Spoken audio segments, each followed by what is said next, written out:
નમસ્કાર દર્શક મિત્રો, ફાસ્ટ ન્યૂઝ ઇવનિંગ બુલેટિનમાં હું ઉદય રાવલ આપનું સ્વાગત કરું છું। બુલેટિનની શરૂઆત કરીશું ઉમરગામના મુખ્ય સમાચારોથી। ઉમરગામ તાલુકાના સરીગામ અને બિલાડમાં ચોરટાઓના આતંકથી સ્થાનિક વિસ્તારના રહીશોમાં ભયનો માહોલ જોવા મળી રહ્યો છે। સરીગામ વિસ્તારમાં ચોરીના ઈરાદા આવેલા ઈસમોએ એક વ્યક્તિ ઉપર હિચકારો હુમલો કરતા તેણે આંખ ગુમાવવાનો વારો આવ્યો છે। ઘાયલ યુવકને સારવાર અર્થે હોસ્પિટલ ખાતે ખસેડવામાં આવ્યો છે। ભોગ બનેલા યુવકના ભાઈએ ચોરટા તત્વોને કડક સજા થાય એવી માંગ કરી હતી। પીડિત યુવકના ભાઈએ આપવીતી જણાવતા સમગ્ર ઘટનાક્રમ અંગે વિસ્તૃત જાણકારી આપી હતી। મારું નામ રંજીત પરમાનંદ ચોરસિયા છે। હું રમજાન નગરીમાં સરીગામ રમજાન નગરીમાં રહું છું। આજે રાતના 2:30 વાગ્યાની ઘટના છે। ચોરટા લોકો આવ્યા ને ઘેરમાં ચોરી કરીને બધું જે બીજા દરવાજા હતા તેમાં કુંડી મારીને અને બીજા જે દરવાજામાં લોક હતા તેમાં તોડીને અને લોકર તોડીને ઘરેના પૈસા જે બી માલ સામાન હતો તે ચોરાઈને નાહી ગયા। એટલે અમે લોકો પછી બહારથી મારા જે બેડરૂમ છે એ બેડરૂમમાંથી મેં મારામાં પેલું કડી નહીં આવે ડાયરેક્ટ અંદરથી ખોલવા આવ્યો, ખોલીને બહાર આવ્યા અને બહાર આવીને પછી ભાઈનો ખોલ્યું અને ભાઈ પછી બહાર આવ્યો તો પછી અમે લોકો ચોરને પકડવા માટે બહાર એટલે એ લોકો પછાડી ગયા। હવે પછાડી ગયા પછી એ લોકો દેખાયા તે બાજુ પાણીના ટાંકી પાસે એ લોકો કંઈ ચોરી કે એ બધું હરકત મળી એટલે ત્યાં અમે ઊભા રહ્યા અને પછી બૂમ મારવાને ચાલુ કર્યા। પછી બૂમ મારવાનું ચાલુ કર્યા ત્યારે એ લોકોએ પથ્થર મારી, પછી પથ્થર મારવાનું ચાલુ કરી નાખી એટલે અમે દોડ્યા એના પછાડી। ત્યારે એ દોડતા દોડતામાં જ મારા ભાઈના આંખમાં લાગી ગયો, આંખ ફૂટી ગયો। પછી એ આંખ હવે રિપ્લેસ નહીં થાય એટલે અમે બી પકડવાની બહુ કોશિશ કરી, અમને બી બહુ માર લાગ્યું છે એટલે ચોટ લાગ્યું છે। મારા ભાઈનો આંખ ફૂટી ગયો, માથામાં બી માર્યો છે સ્ક્રૂ ડ્રાઈવરથી। હવે પ્રશાસનને આ જ વિનંતી છે, પોલીસ પ્રશાસનને, કે ભાઈ આના પર કંઈક સખ્ત કડક પગલાં ભરો કે એ લોકોને આવા ચોરટા લોકોના કે આવો ગુનાહગાર કહી શકીએ આપણે કે એ લોકોને કડીથી કડી સજા મળવા જોઈએ। ઉમરગામ તાલુકાના સોરસુંબા રેલવે ઓવરબ્રિજને અડીને સર્વિસ રોડની કામગીરી મંથર ગતિએ ચાલી રહી છે। બેંકમાં આવતા ગ્રાહકો તેમજ ગ્રામ પંચાયત કચેરી ખાતે આવતા અરજદારોએ ભારે હાલાકી વેઠવી પડી રહી છે। સ્થળ ઉપર સુરક્ષા સંદર્ભે સદંતર બેદરકારી જોવા મળી રહી છે। છેલ્લા કેટલાક વર્ષોથી સર્વિસ રોડ અને ગટરની કામગીરીને લઈ સ્થાનિક વિસ્તારના લોકો પારાવાર મુશ્કેલી વેઠી રહ્યા છે। ન છૂટકે વાહન ચાલકો આશરે 200 થી 250 મીટર દૂર વાહન પાર્ક કરી પગપાળા બેંકમાં જતા જોવા મળે છે। સ્થળ ઉપર સુરક્ષા સંદર્ભે યોગ્ય તકેદારી લેવાય અને વહેલી તકે સર્વિસ રોડની કામગીરી પૂર્ણ કરાય એવી સ્થાનિક વિસ્તારના લોકો માંગ કરી રહ્યા છે। ઉમરગામ ઇન્ડસ્ટ્રીઝ એસોસિએશનના ટ્રેઝરર આશીષભાઈ શાહ તથા અન્ય સભ્યોએ વલસાડ ખાતે સાંસદ ધવલભાઈ પટેલની મુલાકાત કરી હતી। ટ્રેનોના સ્ટોપેજની માંગણી તેમજ અન્ય કેટલીક રજૂઆતો સંદર્ભે યુઆઈએના ટ્રેઝરર આશીષભાઈ શાહે લેખિત રજૂઆત કરી હતી। સાંસદ ધવલભાઈ પટેલે રજૂઆત સંદર્ભે ઘટતું કરવાની ખાતરી આપી હતી। વાપી જીઆઈડીસી થર્ડફેઝ વિસ્તારની એક કંપનીમાં આગ લાગતા ભગદડ મચી ગઈ હતી। આગની ઘટના સમયે કંપનીમાં કામ કરતા કર્મચારીઓમાં દહેશતનો માહોલ જોવા મળી રહ્યો હતો। ઘટના અંગે જાણ થતાં કર્મચારીઓ બહાર દોડીને આવી ગયા હતા। ઘટના અંગે જાણ થતાં ફાયર ફાઇટરો ઘટના સ્થળ પર આવી પહોંચ્યા હતા। આગ ઉપર કાબુ મેળવવા કવાયત શરૂ કરી હતી।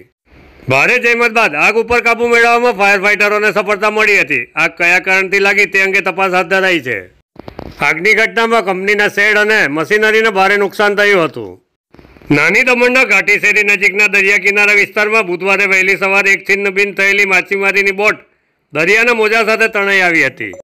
બોટમાં આશરે 4 થી 5 જેટલા ખલાસીઓ હતા જેઓનો ચમત્કારિક બચાવ થયો હતો। ઘટના અંગે જાણ થતાં દમણ પોલીસના અધિકારીઓ ઘટના સ્થળ પર આવી પહોંચ્યા હતા અને તપાસ શરૂ કરી હતી। ધોલાઈ બંદરના ખલાસીએ બોટ ખરીદી હતી। એન્જિનમાં ખામી સર્જાતા મરામત માટે નવસારી જઈ રહ્યા હતા। ભારે પવન અને તોફાનને કારણે બોટનું એન્જિન બંધ થઈ ગયું હતું। પરિણામે બોટ દરિયાના મોજા સાથે વહેતી નાની દમણના દરિયા કિનારે આવી પહોંચી હતી। ઘટનામાં બોટને ભારે નુકસાન થયું છે। દમણ પોલીસે ખલાસીઓની પૂછપરછ શરૂ કરી છે। વલસાડ જિલ્લામાં વરસી રહેલા ધોધમાર વરસાદને કારણે નેશનલ હાઈવે નંબર 48 સહિત જિલ્લાના અનેક રસ્તાઓ બિસ્માર બન્યા છે। બિસ્માર રસ્તાઓને કારણે જાહેર જોખમાં એવી સ્થિતિને ધ્યાને લઈ વલસાડ જિલ્લાના ધારાસભ્ય ભરતભાઈ પટેલે મંત્રી નીતિન ગડકરીને રજૂઆત કરી છે। ભરતભાઈ પટેલે કેન્દ્રીય મંત્રીને પત્ર લખી વહેલી તકે રસ્તાનું રિપેરિંગ કરવા માંગ કરી છે। રસ્તાઓના મરામતની કામગીરીમાં ગુણવત્તા જળવાઈ રહે તે અંગે ખાસ ટકોર કરી હતી। સાથે જ બિસ્માર રસ્તાઓ પરથી પસાર થતા વાહન ચાલકોને સાવચેતી રાખવા અનુરોધ કર્યો હતો। નમસ્કાર, આપણા ચેનલના માધ્યમથી દરેક લોકોને રસ્તા બાબતે થોડીક વિગત એ જણાવું છું કે આપણો નેશનલ હાઈવે નંબર 48 છે, જે સુરત, નવસારી, ચીખલી, વલસાડ અને વાપી, પારડી અને ઉમરગામથી બોમ્બે જાય છે. એ હાઈવેની પર એટલા બધા રસ્તા ખરાબ થઈ ગયા છે, ખૂબ ખાડા પડી ગયા છે, મોટા ખાડા પડી ગયા છે. આ બાબતે અમે અવારનવાર રજૂઆત કરતા આવ્યા છે, કેમ કે સ્વાભાવિક છે, રજૂઆત એટલા માટે કરીએ છીએ કે ખાડામાં પડવાથી અનેક એક્સિડન્ટ થયા છે, અનેક મોટર વાહનોને નુકસાન થયું છે, ખાસ કરીને ટ્રક ચાલકો અને મોટર બાઇકો અને નાના વ્હીકલ માટે ખૂબ તકલીફનો વિષય છે. એટલે આ બાબતે સાંસદશ્રી, લોકસભા સાંસદશ્રીએ રાત્રે પણ વિઝિટ મારીને જે તે હાઈવે ઓથોરિટીના ઓફિસરને બોલાવીને સૂચના આપી છે.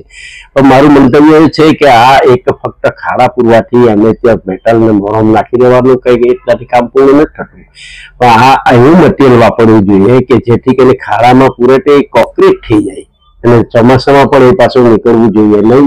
આટલી રાહત તો પબ્લિકને મળવી જોઈએ, એ મારી પણ માંગણી છે. આ બાબતે અમે કેન્દ્ર સરકારના આદરણીય મુખ્યમંત્રી નીતિનભાઈ ગડકરીને પણ અમે એક ઈમેલથી લેટર જાણ કરી છે. આપણા ગુજરાતના મુખ્યમંત્રી CM સાહેબને પણ જાણ કરી છે. મારી સમગ્ર જાહેર જનતાને, વલસાડ જિલ્લાની હોય કે કોઈ પણ હોય, જાહેર જનતા નમ્ર અપીલ છે, હાઈવે પર જ્યાંથી પાસ થવાનું હોય તમે હેલ્મેટ પહેરો અને સેફ, ધીરેથી ને સાચવેથી ડ્રાઇવિંગ કરો, જેથી કરીને કોઈ અકસ્માતથી બચી શકે. વલસાડ જિલ્લામાં ધોધમાર વરસાદને કારણે કપરાડા તાલુકાના અંતરિયાળ વિસ્તારના રસ્તાઓ બિસ્માર હાલતમાં જોવા મળી રહ્યા છે.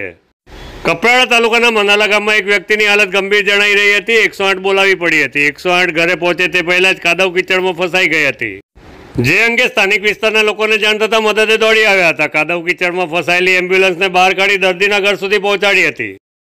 વાપી GIDC વિસ્તારના સાઈ કોમ્પ્લેક્સમાં ચોરી સમૂહે એક સાથે અનેક દુકાનોના તાળા તોડી તરખાટ મચાવ્યો છે. ગત રાત્રે ચોરી સમૂહે અંધારાનો લાભ લઈ ચોરીની ઘટનાને અંજામ આપ્યો હતો. ચોરીની ઘટનાને પગલે સ્થાનિક વિસ્તારના વેપારીઓમાં ભયનો માહોલ જોવા મળી રહ્યો છે. વાપી ચોરીની ઘટનામાં ભોગ બનેલા દુકાનદારો નુકસાનીનો તાગ મેળવી રહ્યા છે. ઘટના અંગે જાણ થતાં વાપી પોલીસના અધિકારીઓએ ઘટના સ્થળ પર પહોંચી તપાસ શરૂ કરી છે. પોલીસ દ્વારા ઘટના સ્થળની આજુબાજુ વિસ્તારના CCTV ફૂટેજ તપાસવામાં આવી રહ્યા છે. સમગ્ર મામલે પોલીસે ગુનો નોંધી ચોરી સમૂહને ઝડપી પાડવા ચક્રો ગતિમાન કર્યા છે. ફાસ્ટ ન્યૂઝ ઇવનિંગ બુલેટિનમાં આજે બસ આટલું જ. આવતીકાલે ફરી મળીશું. નમસ્કાર.